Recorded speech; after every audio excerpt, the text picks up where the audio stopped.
안녕하세요. 39세 여성입니다. 나이가 많다면 많고 적다면 적다고 생각하고 있는 제가 이 나이에 수많은 경험을 하게 됐는데요. 이 나이에 이런 일을 굳이 겪어도 되는 건지 혼자 한탄을 할 때가 많아요. 결혼한 여자라면 시댁과 남편 사이에서 많은 일을 겪게 되는데 다른 사람이 다 겪는 평범한 일이 아닌 왜 나만 이런 유난스러운 일을 겪어야 하나 짜증나더라고요.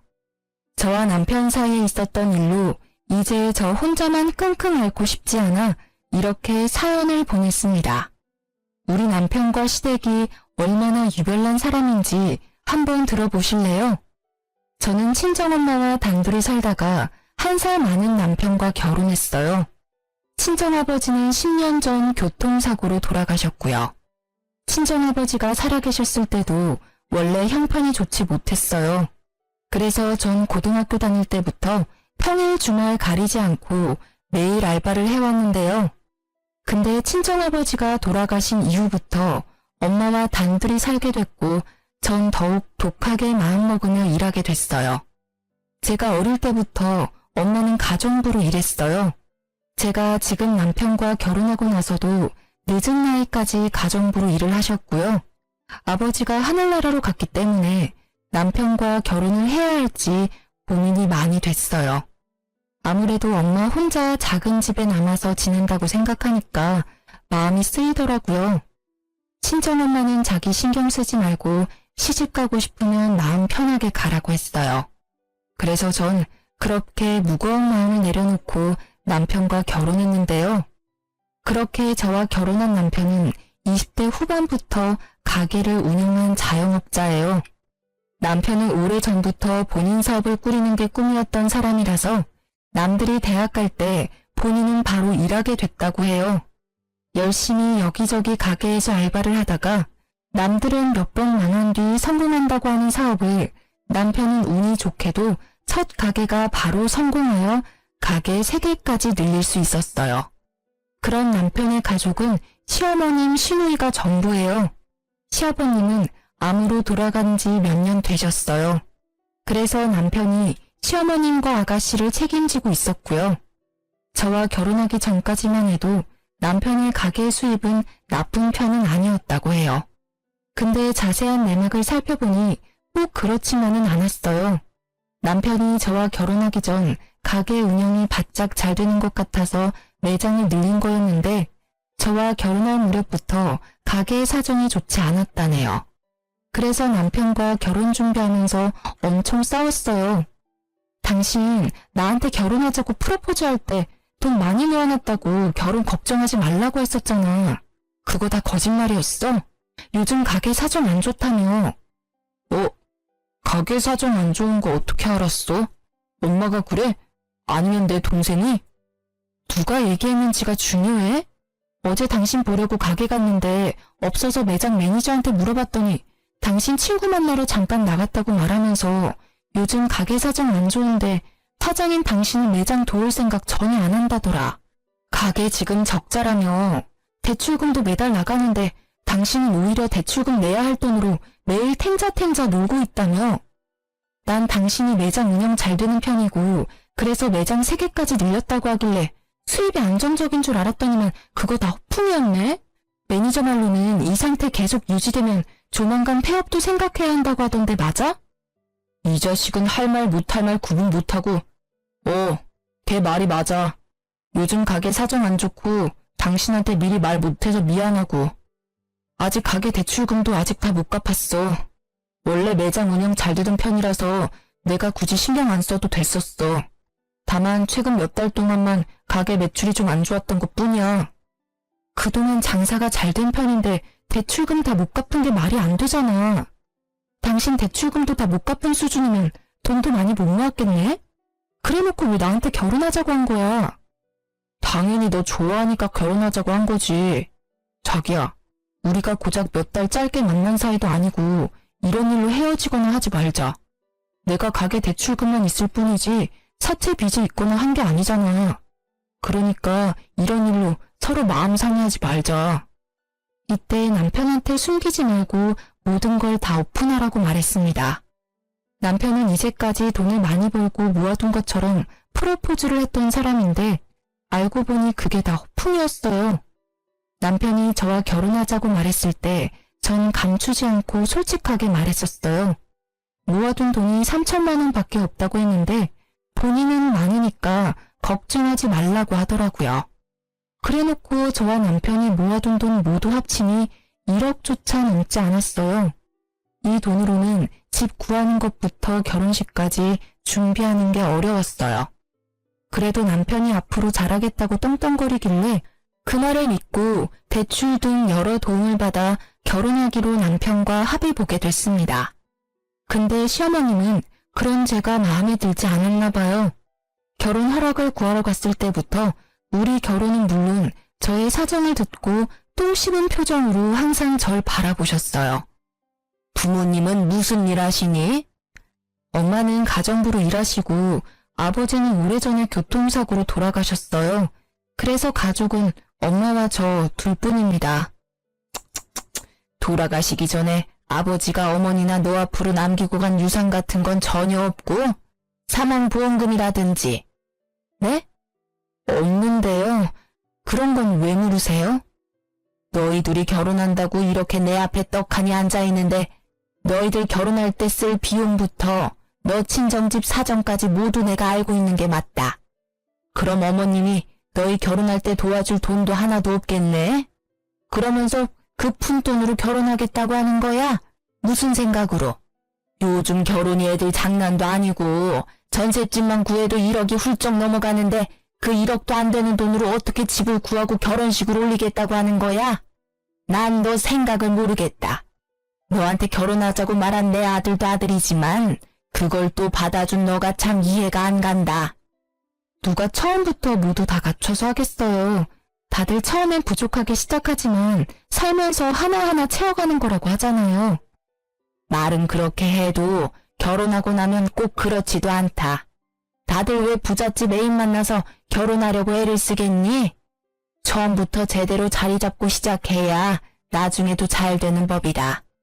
난 내 아들이 착하고 성실한 예비 며느리 데리고 온다고 하길래 기대했더니만 모아둔 돈이 고작 3천밖에 없다고 했지? 고작 3천밖에 안 모아놨으니 당연히 그런 소리가 자연스럽게 나오지. 우리 아들 어디에 내놔도 하나 빠지는 구석 없는 놈이다. 지금까지 선생님, 공무원 등 직업 좋고 돈도 많은 집안에서 선보자고 난리였는데 그때 선짜리 나가게 할 걸 엄청 후회하는 중이야. 아, 그래요? 제가 그렇게 마음에 안 드세요? 아휴, 지금 와서 그런 소리 해봤자 무슨 소용이니? 내가 그런 마음을 갖고 있었다는 거야. 돈 많은 처갓집에 장가가서 호강 누리면서 살길 바랬는데 그게 안 되니까 아쉬워서 그렇지 뭐. 나도 너희 친정처럼 도와줄 능력 안 되니까 그 얼마 안 되는 푼돈으로 니들 알아서 결혼 준비 잘 해봐라. 얼마나 잘할지 모르겠지만. 결혼 전부터 면전에 대고 제가 마음에 들지 않는다는 표현을 아끼지 않고 팍팍 하시더라고요. 사람이 바로 앞에 있는데도 이렇게 싫은 티를 많이 내시는데 결혼하고 나면 얼마나 못되게 굴까 걱정됐어요. 본인 아들만 최고라고 생각하는 어머님 때문에 속이 정말 많이 시끄러웠습니다. 돈 많고 직업 좋은 여자가 남편을 왜 만나겠어요? 그만큼 능력되는 남자를 만나겠죠. 제가 떵떵거릴 만한 직업을 갖고 있지 않고 돈도 많이 모아두지 않은 것도 사실입니다. 그렇지만 남편도 마찬가지로 저한테 허세만 떨었지 모아둔 돈 별로 없고 오히려 대출까지 다 못 갚은 상태라 차라리 빚 없는 제가 훨씬 괜찮다 생각했어요. 아무리 못난 사람이라도 자기 자식이 제일 잘나고 최고인 법인지 자기 아들 못난 건 생각 못하고 제가 부족한 것만 쏙쏙 골라서 보시더라고요. 제 앞에서만 본인 마음을 티낼 줄 알았는데 우리 친정엄마 앞에서까지 그럴 줄은 몰랐어요. 그래서 제가 많이 곤란하고 힘들었는데요. 상견례 자리에서 어머님의 행동은 정말 가관이었고 어른이 맞나 싶더라고요. 다돈, 애들이 결혼하고 나면 다돈이랑 제가 살면서 만나는 일이 얼마나 많겠습니까? 1년에 한 번조차 보지 못하는 사이가 바로 사돈지간 아니겠습니까? 이렇게 상견례와 결혼식 때나 보지 앞으로 사돈이랑 이렇게 마주보고 앉아 얘기할 일이 많지 않을 것 같으니 오늘 솔직하게 다 말할게요. 사실 저 이 결혼 마음에 안 듭니다. 다들 부족하게 시작한다고는 하지만 너무 부족하게 한다고 생각해요. 제 아들이 가게 운영하는 사람이라서 며느리 될 사람은 안정적이고 연봉 센 사람이었으면 했는데 사돈 딸내미는 처음 들어보는 작은 회사에서 근무하고 이제까지 모아둔 돈도 별로 없잖아요. 사돈은 우리 아들 어떻게 생각할지는 모르겠지만 전 사돈 딸내미 썩 내키지 않습니다.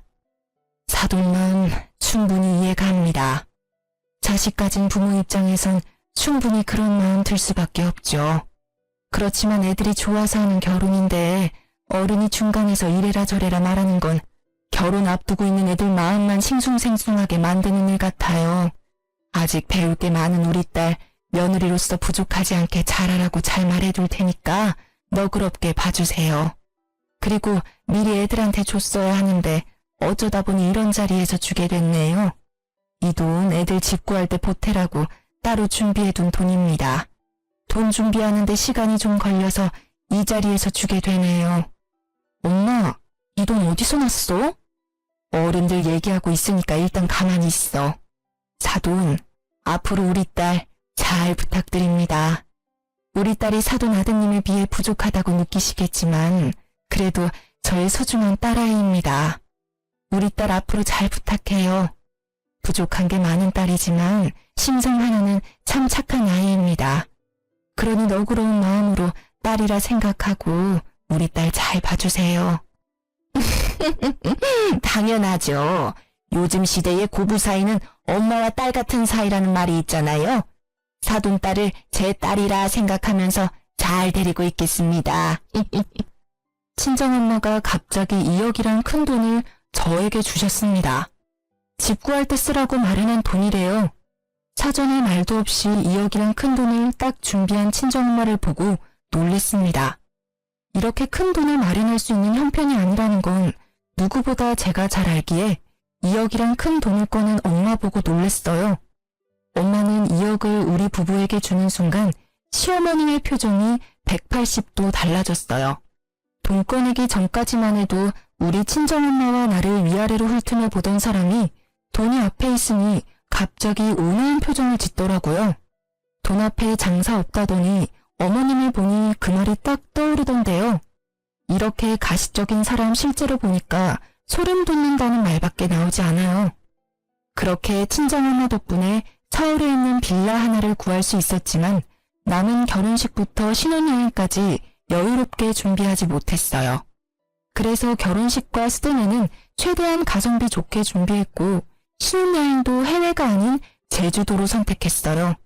집 구하고 신혼여행까지 다녀온 다음 시어머님께 인사를 드리기 위해 갔더니 어머님 행동이 상견례와 결혼식 때 모습이랑은 너무 달랐었어요.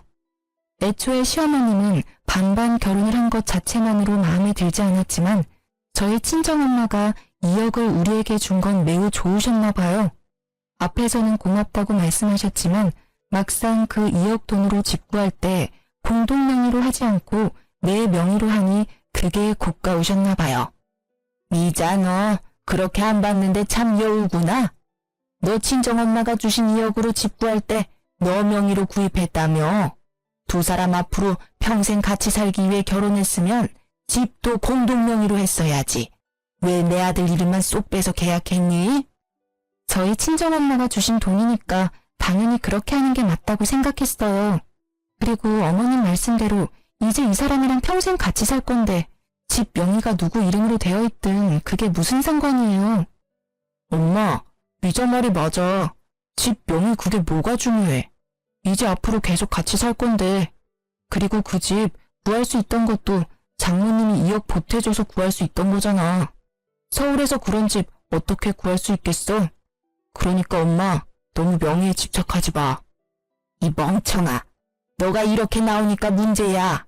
너희 둘이 평생 함께 한다고 해도 사람 이름 모르는 거야. 만약 둘이 싸우고 쫓겨나면 그땐 어쩔 건데? 지금이라도 공동 명의로 바꿔. 아무리 부부라고 해도 그런 건 확실히 해야 하는 거야. 지금이라도 공동 명의로 바꾸라는 말도 안 되는 말을 시전하는 시어머님 때문에 고구마 100개를 연속으로 먹은 듯한 답답함을 느꼈습니다. 다행히 남편이 중간에서 그런 소리 계속할 거면 지금 집에 갈 거라며 저를 데리고 급히 나가준 덕분에 그 당시 안심할 수 있었고 남편을 믿을 수 있었어요.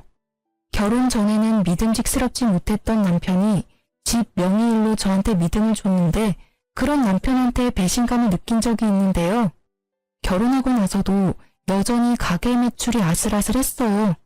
그래도 우리가 생활하는 데 있어서 빠듯한 수준까지는 아니었는데요. 그러던 어느 순간부터 남편이 가지고 오는 매달 생활비가 점점 부족해지기 시작했어요. 남편 통장을 정리하면서 알게 된 사실이 매달 시누이와 시어머님한테 용돈을 보내고 있었더라고요. 그것도 10만 원 수준이 아닌 100만 원씩을 보냈었어요.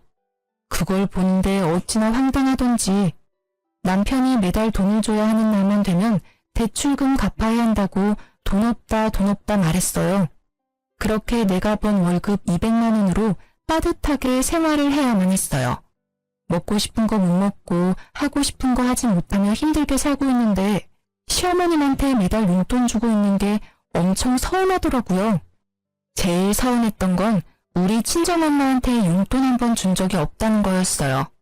우리 친정엄마는 우리 집 구할 때 보태라고 2억 준 것도 모자라서 남편 생일마다 상다리 부러질 정도로 맛있는 밥 만들어 먹이는데 그런 남편은 우리 엄마한테 받을 줄만 알지 자주 얼굴을 비추지도 않았어요. 내가 같이 가자고 해야 가지 먼저 가자는 말 꺼낸 적도 없었고요. 그래서 이 일로 크게 싸우게 됐습니다. 당신 어머님이랑 아가씨한테 매달 100만 원씩 용돈 보내고 있었더라? 어? 그거 어떻게 알았어? 매장 직원이 당신한테 일렀어? 매장 직원도 알고 있어? 매장 직원도 아는 사실을 이제까지 나한테 숨겼던 거였어? 당신은 날 와이프로 생각은 해? 매장 직원도 아는 사실을 왜 나만 모르고 있어야 하냐는 거야. 상의도 없이 왜 어머님한테 매달 돈 보내? 그것도 10만 원, 20만 원도 아니고 100만 원씩이나. 자기도 알잖아. 우리 엄마 맨날 힘들게 사는 거. 아빠 돌아가시고 나서 맨날 돈 없다 힘들다 입에 달고 사는데 아들로서 그런 엄마를 모른 척할 수 있겠어? 당신이랑 결혼하기 전까지 나랑 엄마랑 같이 살다 보니까 돈 걱정이 없었는데 이제 나랑 떨어져 지내니까 생활하는 게 좀 힘든가 봐. 그래서 당분간만 도와주기로 한 거야. 우리 엄마 연세도 있는데 일하기도 힘들고. 우리 엄마도 남편 없어. 혼자야. 우리 엄마는 어머님보다 먼저 남편 잃은 과부라고. 그래도 엄마는 지금까지도 일 열심히 해. 그래서 지금까지 나한테 손 벌린 적도 없어. 어머님은 우리 엄마랑 나이 차이가 얼마나 난다고 연세가 많아서 일을 못한다고 해? 어머님 아직 60대야. 내 친구 시어머님들은 정년퇴직 진작에 했는데도 집에만 있으면 몸이 간지럽다고 심심할 때마다 알바한다더라. 왜 남의 엄마랑 우리 엄마랑 비교해? 그리고 장모님은 원래 꾸준히 일해왔던 분이고 우리 엄마는 아빠가 돌아가시기 전부터 전업주부로 지내셨던 분이야. 어떻게 같을 수가 있어? 뭐가 달라? 남편이 없으면 일할 생각을 하는 게 당연한 거야. 집에만 있으면서 생활 어려운 아들한테 매달 돈 받으면서 지내는 것보다 어머님 힘든 건 안쓰럽고 내가 하루하루 힘들게 사는 건 안 불쌍해? 자꾸 꼬투리 잡지 마. 내가 술 마시면서 엉뚱한 곳에 돈 쓴 것도 아니고 엄마한테 용돈 몇 번 준 건데 그걸 왜 자꾸 시비 거냐고. 용돈 몇 번? 시비? 당신 말 그런 식으로 할래? 어머님한테 한두 번만 준 게 아니니까 하는 말이잖아. 당신 앞으로 어머님한테 매달 돈 보내기만 해봐. 알아서 해. 이번 달은 이미 어머님한테 돈 보냈으니까 어쩔 수 없고 다음 달부터 그 돈 나한테 줘. 지금 생활 자체가 빠듯해서 적금도 못 들고 있는데 차라리 그 돈으로 적금을 들어야 되겠어. 남편이랑 돈 문제로 자주 싸웠어요. 하지만 달라진 건 없었어요. 한두 달은 어머님께 용돈을 주지 않는 것 같았지만 뒤에서 몰래 주는 걸 몇 번 들킨 적이 있었고 우리 엄마한테 직접 안부 전화를 하거나 찾아가는 일도 없었고요. 아들 같은 사위가 되겠다고 했으면서 아들은 개뿔. 동네 이웃 아줌마 아들보다 우리 엄마를 더 안 챙겨요. 남편이 이렇게 돈 문제로 실망을 계속 주다 보니 남편한테 숨긴 사실 한 가지가 있는데요.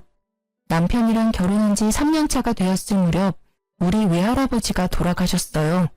저는 그 소식을 듣고 깜짝 놀랐어요. 왜냐면 제겐 외할아버지가 없는 줄 알고 살아왔거든요. 사실 40년 전 엄마가 결혼할 당시에 외할아버지가 가난한 아빠를 크게 반대하는 바람에 엄마는 결국 할아버지랑 연을 끊고 살았다고 해요. 아빠가 죽기 직전에 처음 연락을 드렸지만 그는 장례식도 가기 싫다는 말에 엄마는 마음 깊이 상처를 받아 저에게 외할아버지란 존재도 알려주지 않았다네요. 그런데 그런 외할아버지가 상태가 위독하다는 연락을 받았고 엄마는 30년 만에 처음 병실에 누워있는 외할아버지를 만난 거였죠. 할아버지가 암 때문에 투병 생활을 하고 있었고 몇 년 동안 병원에 있었다고 해요. 엄마는 그런 할아버지 앞에서 펑펑 우셨어요.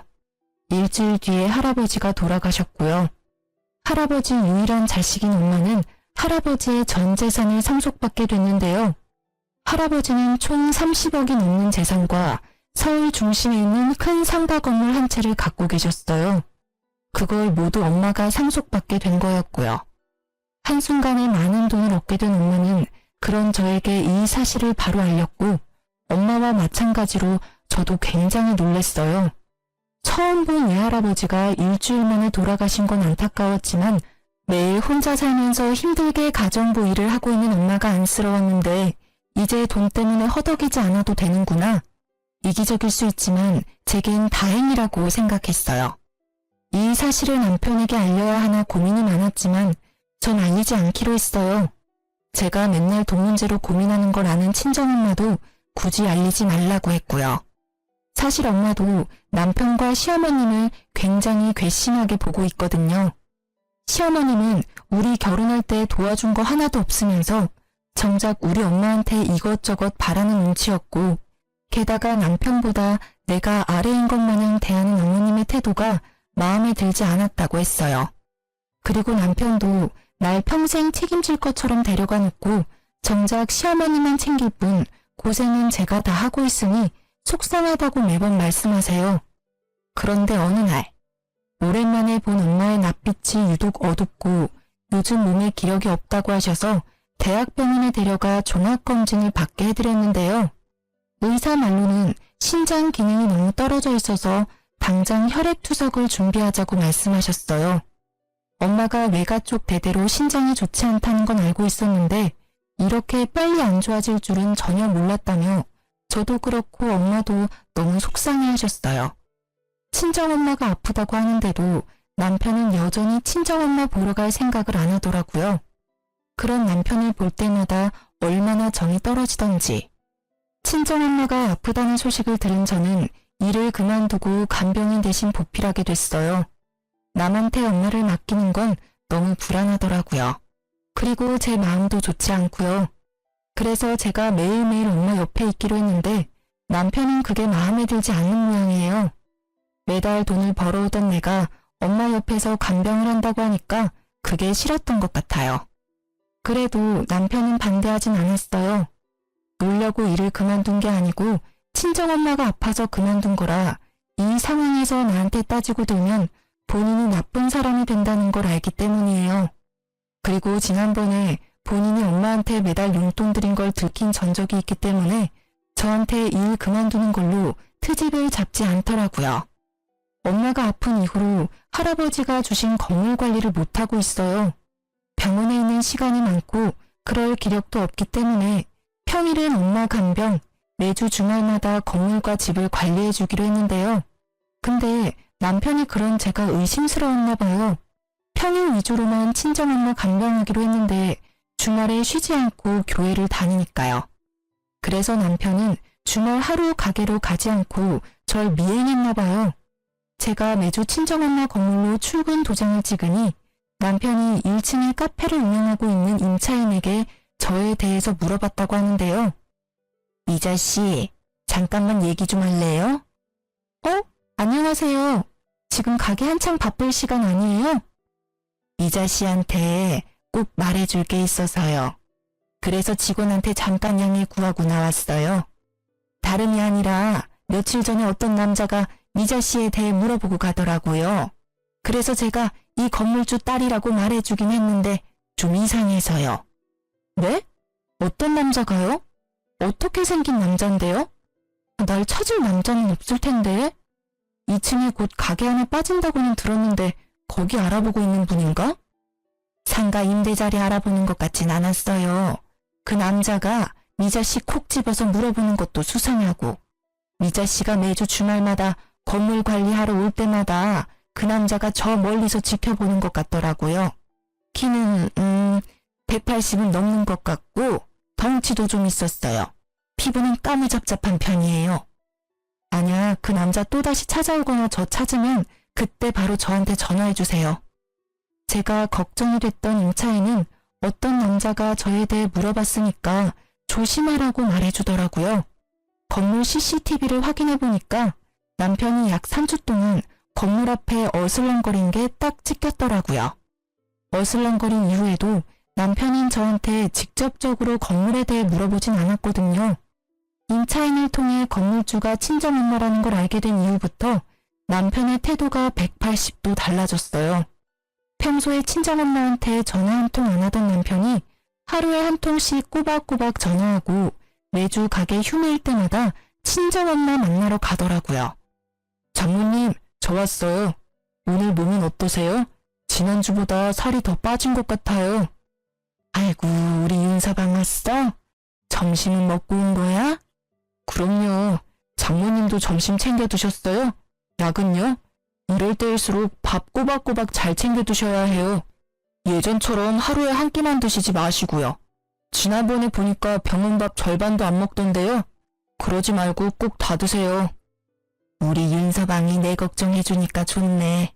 결혼하고 나서 한동안 얼굴 잘 비추지도 않더니만 처음엔 아픈 게 싫었는데 윤서방 보면 아픈 게 가끔은 좋네. 죄송해요. 이제부터 잘할게요. 당신 가게 일 안 바빠? 이렇게 자리 오래 비워도 돼? 가게보다 장모님이 먼저지. 가게는 나 없이도 알아서 돌아가. 당신 볼 일 있으면 보고 와. 내가 장모님이랑 있을게. 갑자기 왜 그래? 왜 안 하던 짓을 하냐고. 당신 원래 우리 엄마 이렇게 알뜰살뜰 잘 안 챙겼잖아. 엄마 아프다는 소식 들었을 때도 바로 엄마 만나러 가지도 않던 양반이 왜 이제 와서 잘하는 척 하냐고. 미자야, 윤서방한테 왜 그래? 이제야 사위 노릇 한다는데 너무 뭐라 하지 말고. 엄마는 가만히 있어봐. 이상하잖아. 갑자기 안 하던 짓을 하니까. 지금이라도 잘하고 싶어서 그렇지. 그동안 엄마랑 여동생만 챙기기 바빴지 정작 장모님 챙겨드린 적은 없더라고. 장모님이 아프다는 소식을 들었을 때도 실감이 안 났고, 나 지금부터라도 잘할게. 전 이미 CCTV와 임차인 덕분에 남편이 건물에 눈이 멀어 잘해주는 걸 알고 있었거든요. 만약 몰랐다면 이 인간 이제야 철 좀 들었네 하며 넘어갔겠지만 건물을 보고 간 이상 남편의 행동이 전부 가식처럼 보였어요. 화가 불쑥불쑥 올라왔지만 일단 꾹 참았어요. 그렇게 한동안 모른 척하고 있었는데 남편이 갑자기 건물에 대해 물어보더라고요. 너무 궁금했는지 이제 더 이상 숨기지 않던데요. 여보, 물어볼 게 있는데 장모님 건물 하나 있어? 지난번에 장모님이 어떤 사람이랑 통화하는 거 엿들었는데 건물 어쩌고 저쩌고 하는 것 같길래 일부러 엿들은 건 아니고. 아, 건물? 있지. 외할아버지가 돌아가시면서 엄마한테 물려준 건물이야. 나도 알게 된 지 얼마 안 됐어. 미리 말 못해서 미안. 에이, 미안하긴. 어머님 건물인데 일일이 나한테 설명 안 해줄 수도 있지 뭘. 근데 그 건물 장모님 돌아가시면 그대로 당신한테 상속되는 건가? 요즘 상속은 어떻게 진행되는 거야? 난 아빠가 남긴 유산이 없다 보니까 상속 문제는 잘 몰라서. 그게 왜 궁금해? 엄마 지금 죽는 것도 아닌데. 당신 좀 웃긴다. 그걸 왜 당신이 궁금해해? 상속 문제는 한참 뒤에 일이니까 말도 꺼내지 마. 우리 엄마 죽을 날짜 받아놓은 사람 같잖아. 아, 미안해. 내가 생각이 짧았다. 그냥 난 궁금한 마음에 물어본 거야. 나쁜 의도는 없었어. 그래도 그런 건 미리 알고 있는 게 좋잖아. 요즘 100세 시대라고 해도 질병으로 죽는 사람이 예전보다 더 많아졌다고 하길래. 외할아버지도 신장 안 좋아서 돌아가셨다고 하니까. 그건 내가 알아서 할 문제니까 당신이 나서지 마. 엄마 아픈 것 때문에 속상해 죽겠는데 왜 죽는 얘기를 꺼내고 그래? 당신 우리 엄마 건강보다 건물이 중요한 거야? 아니야. 나도 장모님 충분히 걱정돼. 이제 건물 얘기 그만 꺼낼게. 내가 괜히 소몰된 것 같고 그렇네. 남편은 뻔뻔하게 우연히 건물에 대해 알게 됐다고 거짓말을 하더라고요. 그래서 저도 일부러 말을 아꼈어요. 근데 남편은 우리 엄마 건강보다 건물이 중요한지 건물 상속 문제에 대해서 묻기 시작하더라고요. 마치 엄마가 죽은 날짜 받아놓은 사람처럼 말이에요. 울컥한 저는 남편한테 언성을 높였는데 남편은 바로 미안하다고 사과를 하더군요. 옛날 같으면 내가 이렇게 화를 낼 때 남편도 같이 맞대응하는 편이었어요. 근데 지금은 절대 그렇지 않아요. 내가 화내면 바로 수긍하고 미안하다고 바로 사과를 하더라고요. 최대한 제 신경을 건들지 않으려고 참는 것 같았어요. 그런 남편을 볼 때마다 원래 이렇게 계산적인 사람이었나 배신감이 들더라고요. 그러던 어느 날 남편이 먼저 잠든 밤이었어요. 한동안 마음이 편치 않아 잠을 깊이 못 잤어요. 엄마 걱정 때문에 마음 편치 않는데 남편이 자꾸 옆에서 짜증나게 하다 보니 예민해져서 불면증이 찾아왔었거든요. 남편이 먼저 잠들고 전 누워서 뒤척이고 있는데 갑자기 남편 핸드폰 문자 알림 진동이 울렸어요. 이 늦은 새벽에 남편한테 연락할 사람이 없다는 걸 알고 있기 때문에 어떤 사람이 이 늦은 시간에 연락했는지 궁금했어요. 원래 남편 핸드폰을 보거나 하지 않는 편인데 왠지 이날따라 꼭 보고 싶더라고요. 그렇게 남편 핸드폰을 확인했는데 충격적인 문자 내용을 확인하게 됐어요. 그건 바로 시어머님과 남편이 나눈 문자 내용인데요. 엄마, 미자한테 건물 장모님 거 맞냐고 물어봤는데 맞다고 인정하네. 다행이야. 건물이 10층을 훌쩍 넘는 건물이던데 부동산에 물어보니까 그 건물 엄청 비싸. 잘 됐다. 처음에 미자랑 너랑 결혼한다고 했을 때 얼마나 싫었는 줄 알아? 없는 집안에 태어난 계집애랑 결혼한다고 해서 걱정이 많았는데 너랑 미자 결혼 안 시켰으면 큰일 날 뻔했다. 장모님 언제 돌아가실까? 하루라도 빨리 죽어야 미자가 건물 상속 빨리 받지.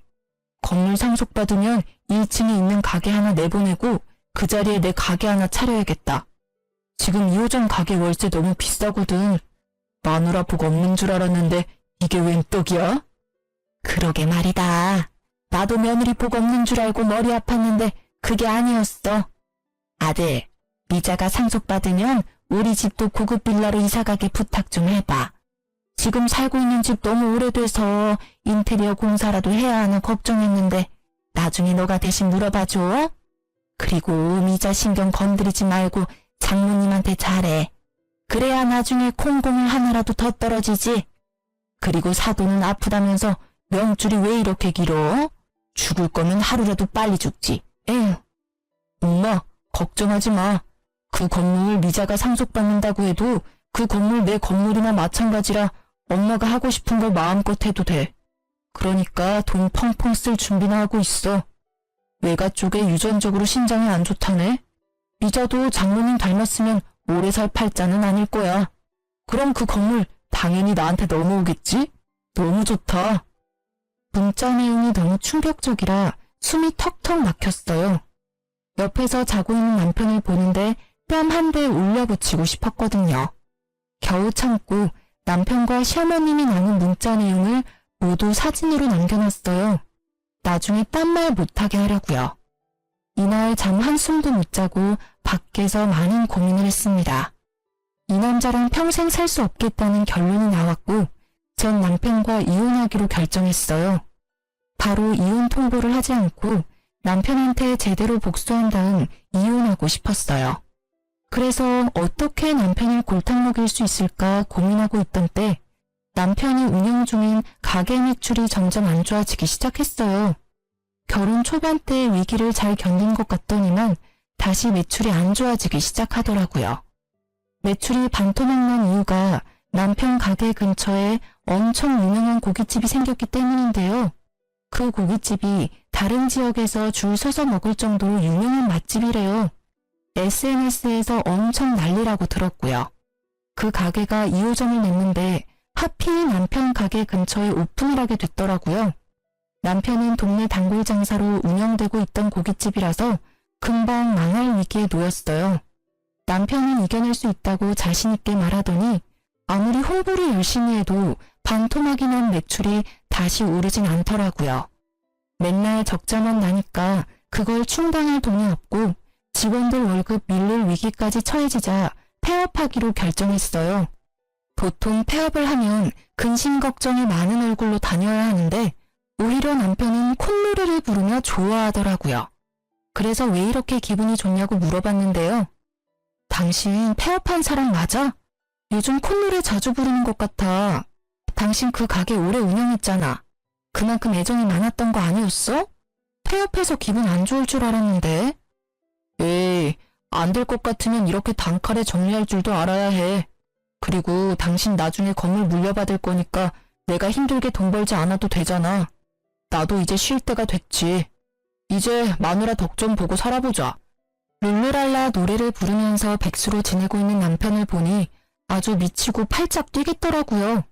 이젠 대놓고 건물을 탐내는 남편 때문에 더 이상 이혼을 늦추면 안 되겠다 싶더라고요.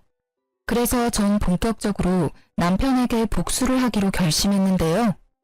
여보, 며칠 전에 엄마한테 건물 어떻게 할 거냐고 물어봤는데 나한테 최대한 빨리 줄 거라고 하네. 뭐? 정말? 우리 장모님 통 크시네. 역시 장모님은 쿨하고 아주 멋진 사람이야. 당신도 장모님 본받아. 근데 조건 하나가 있어. 너네 엄마랑 연 끊고 살면 증여해준다네? 그렇게 할 수 있어? 그렇게 안 하면 엄마 죽을 때까지 그 건물 안 주겠대. 죽고 나서도 건물 안 줄 수도 있고.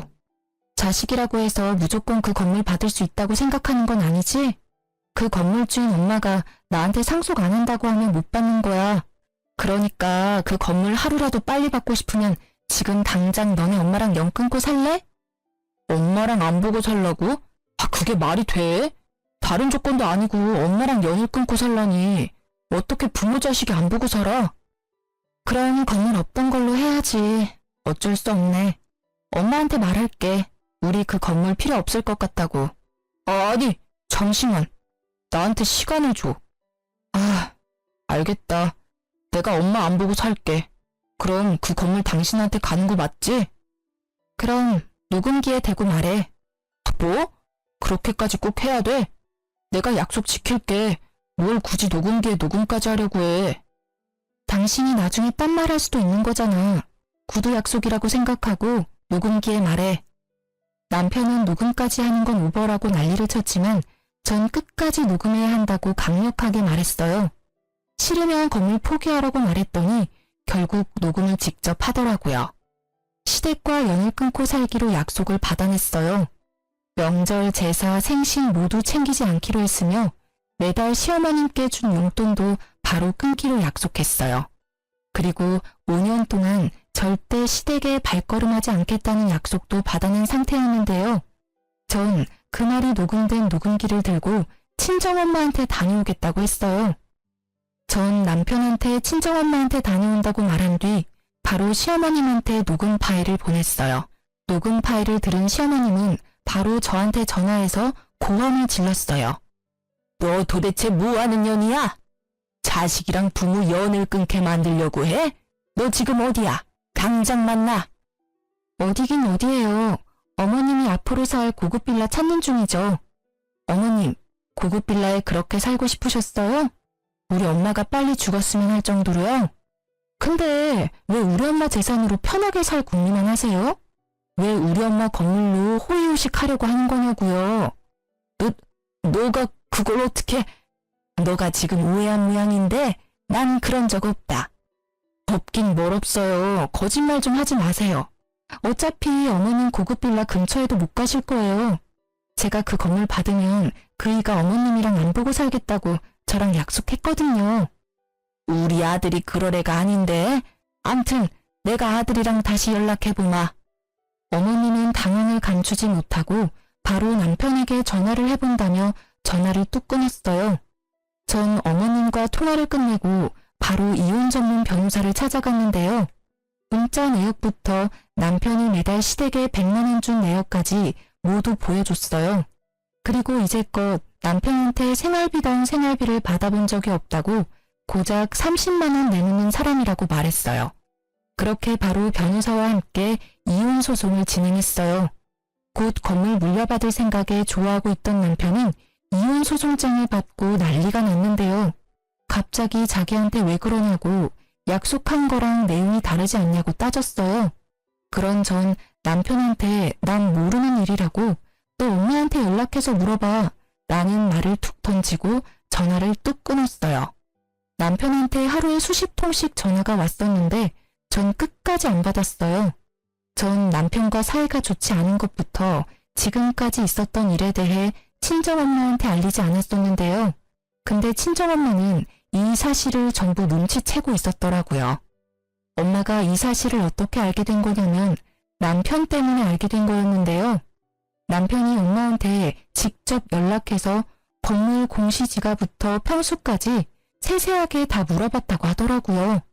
그것도 모자라서 폐업을 앞두고 있는 시기에 생활비가 부족하다고 우리 엄마한테 300만 원까지 받았더라고요. 이 모든 사실을 저한테 비밀로 했고요. 전 열이 너무 받아서 집을 팔기로 했어요. 남편이 꼴 보기 싫어서 잠시 친정엄마 집에서 생활하고 있었는데 그런 엄마한테 이 일에 대해 전해 듣고 제 명의로 된 신혼집을 바로 팔았어요. 한순간에 그 집에서 쫓겨난 남편은 소송에서 패소까지 하게 됐는데요. 패소한 남편은 결국 위자료와 변호사 비용까지 전부 본인이 부담해야 했어요.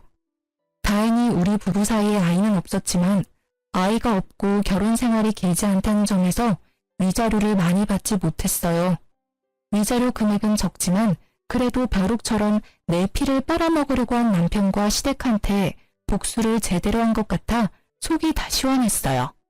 제가 이혼을 성공하고 난 다음 엄마는 바로 저에게 건물 증여를 해주셨어요. 엄마도 제 간병을 받으면서 제가 빨리 이혼하기만을 기다리고 있었다네요. 건물 소유자가 바로 바뀌면서 전 건물 청소해줄 아줌마를 2명 구하기 위해 구직 사이트에 공고를 올렸어요. 공고를 올리고 바로 1시간 뒤에 여러 이력서와 연락이 왔었는데요. 그렇게 면접 볼 사람 2명을 뽑았고 그 다음날 면접을 보기 위해 만났는데 그 2명의 면접자가 바로 시어머님과 아가씨였어요. 어머님은 절 보자마자 욕설을 날리며 제 머리채를 잡으려고 하는 거 제가 건물 CCTV를 가리켰어요. 아줌마, 여전히 그 못된 성질머리 못 고치셨네요? 제 몸 털끝 하나 건드리는 순간 저 CCTV에 바로 찍히는 거 아시죠? 저 이제 그냥 가만히 있지 않아요. 콩밥 먹고 싶으면 제 머리채 잡으시고요. 또 이 나쁜 계집애, 너가 나한테 어떻게 이럴 수 있어? 내가 이제까지 너한테 어떻게 했는데 한때 가족이었던 사람한테 이렇게 해도 되는 거니? 아니 아줌마, 내 가족이라고 생각한 적 단 한 번도 없어요. 그리고 아줌마가 저한테 며느리로서 잘해주신 적 단 한 번도 없잖아요. 누가 보면 천사표 시어머니였는 줄? 전 절대 합의란 거 없는 사람이니까 돈 많으시면 저랑 한판 붙던가요. 제가 강하게 나가니 전 시모는 찍소리 못하고 주먹만 바들바들 떠시더라고요. 알고 보니 전 시모 집이 팔렸다고 해요. 20평대 노후된 집이 유일한 재산이었거든요. 전 남편이 그 집 담보로 투자를 했다고 해요. 저와 이혼한 후 위자료를 내야 하고 건물까지 가지고 있는 저를 많이 부러워했다고 하네요. 그래서 본인도 건물주가 돼보겠다고 엄마한테 엄청 어필했다고 합니다. 전 남편 말에 넘어간 어머님은 집 담보로 대출을 한 모양이에요. 투자하여 큰 돈을 번 다음 좋은 건물 하나 매입하려고 했었는데 알고 보니 투자자가 유명한 사기꾼이었어요. 그래서 그 낡은 집을 한순간에 경매로 날렸다고 해요. 남편은 당장 돈을 벌기 위해서 일용직으로 일을 했다는데요. 시멘트를 나르는 일이었는데 무리해서 들다가 허리를 삐끗하는 바람에 결국 병원 신세를 졌다고 하네요. 당연히 돈도 못 벌고 있는 상황이고요. 그래서 전 남편 대신해서 전 신우와 신우가 돈을 벌기 위해서 건물 청소 면접을 보려고 이렇게 찾아왔던 거였고요. 근데 하필 그 건물이 제 건물이었던 거죠. 전 예정을 생각해서 일하게 해준다고 말했더니 많이 망설이는 눈치였어요. 아무래도 이혼한 며느리 건물에서 청소를 한다는 게 쉽지가 않죠. 자존심이 많이 상하니까요. 망설이길래 시급 많이 올려준다고 하니 바로 하겠다며 고맙다고 하더라고요. 다음 날부터 두 사람은 청소 일을 하게 됐어요. 나름 고층이라서 청소할 구석이 많았어요. 유리창부터 복도, 계단 등 구석구석 닦으라고 말했더니 손때 하나 없이 전부 닦더라고요. 내 건물이라고 대충 할 생각이면 그만두라고 제가 단호하게 말했거든요. 그렇게 3일 동안 꼼꼼하게 청소를 시켰더니 몸살이 났는지 청소를 못하겠다고 배째라 시전하더라고요. 그래서 전 바로 그 자리에서 해고했습니다. 하루 푹 쉬고 다음날 전 시무가 절 따로 찾아왔는데요. 미자야, 내가 미안하다. 내가 한동안 안 하던 일을 하려고 하니까 너무 힘들어서 그랬어. 한 번만 봐줘. 내가 그럼 더 열심히 일할게. 아줌마, 혹시 보험 들어놓은 거 있어요? 보험? 그건 왜 묻니?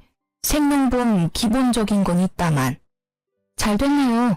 남편한테 저희 엄마 빨리 죽었으면 좋겠다고 했죠? 아줌마야말로 지금 죽으면 보험금 받은 자식들이 얼마나 편하게 살겠어요. 애매하게 골병 들면 병원비만 나가지.